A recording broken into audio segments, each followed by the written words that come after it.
Hey, welcome back, guys. Here for another Only the Strong education series. The topic of today, 3 must-knows when finding the right personal trainer. So, everyone in the world is looking for personal trainers. Everyone in the world is a personal trainer nowadays. We're going to talk about 3 must-knows if you are looking for the right one, though.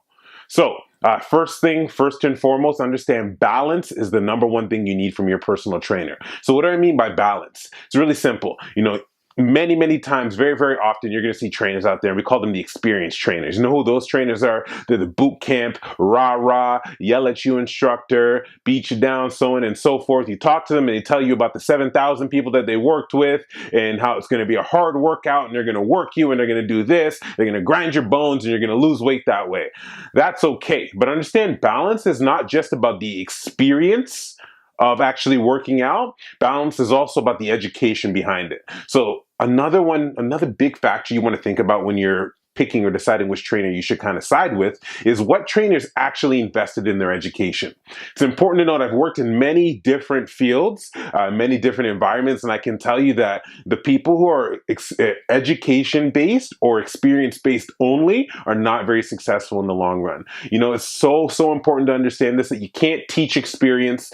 Experience is an invaluable tool, but it is not the only tool for a successful personal trainer. I say this all the time when I'm teaching with my students. You have 6 months. So that's from the first session until 6 months from then when you can gain results from doing Lord knows what.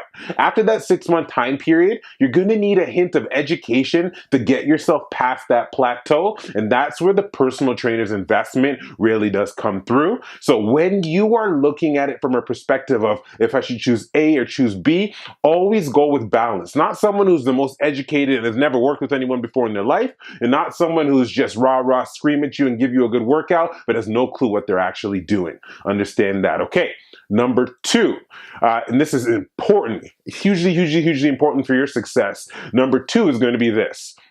If you want to be successful working with your personal trainer, get money out of your mind. So often, all I hear people looking for is the cheapest trainer. I want the trainer who's so cheap. I'm looking for a deal, looking for a discount. Listen, your health and wellness should be, not always is, but should be the most important investment that you make in your life. So therefore, when you are making this investment, don't just make it because the dollars and cents make sense. Make it because the person in front of you makes sense. It's important to note that the longer that you work within this health and wellness field, the longer and the more inept you're going to be at understanding your value. One thing I know myself personally is that my time is money. I understand the value of my time, and therefore I charge only for my time, not some egregious amount to make tons of money. If I wanted to be a millionaire, I wouldn't be in the health and wellness field to begin with. So understand that if you do not have a trainer that understands their own value for their own time, how are they going to value your time on a day-to-day basis?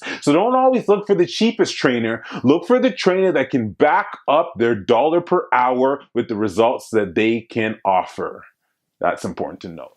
All right, so this brings me to topic #3. Topic #3 I like to call stranger. Understand this. Health and wellness is a very intimate topic, very tender conversation that we have to have with ourselves. So most of us want some form of body transformation, whether that be tightening, loosening, lengthening, widening, tucking, sculpting, whatever the case might be. So what we tend to do is we tend to go find our aunts, brothers, nieces, nephews, step-cousin who just got out of personal training school, and that's the first person we go to when we want to, work on our health and wellness goals. We send them a message. We haven't talked to them in years, and we say, hey, can you help me get into shape? I'm here to tell you that that is a concern and an issue. If you remember from the beginning of the video, I said that you have approximately 6 months when you can get a result doing Lord knows what. After that 6 months is when you need an actual fitness professional to hold you accountable. So think about the conversations that you have to have. After 6 months, your fitness professional's got to be tough on you on eating, on your social life, on the friends that you have, on all of those elements that are outside of just working out at the gym.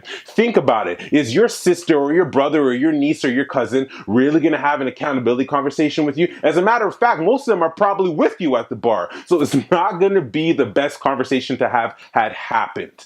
That's why I'm saying a stranger is the best person to take you to that place. Why? Because after that 6-month time period, when it comes down for that accountability conversation, when they have to have some crucial conversations and confrontations with you, they are thinking of nothing else other than your set goal. And the reason why is because they do not care about you as much as your friends or your family may. Understand this: a stranger can be friendly with you, but they're not your friend. A stranger can be like family, but they are not family. They are there for one overarching goal, and that is to get you to where you want to go. Please stop mixing your family and your friends with your fitness goals, or it will forever stunt your growth. Understand this. You've heard that first here. So those are the 3 reasons and must-knows before you are looking to get a personal trainer. If you'd like a more in-depth analysis, feel free to check out my website, thestrong.ca/vlogs, and I have a full written post just diagraphing and demonstrating all the things that I've talked about earlier and breaking it down so you can kind of read through that. If you have any questions, feel free to reach out. It's been another Only the Strong Education series. Thank you for tuning in again. Have a great week. Peace.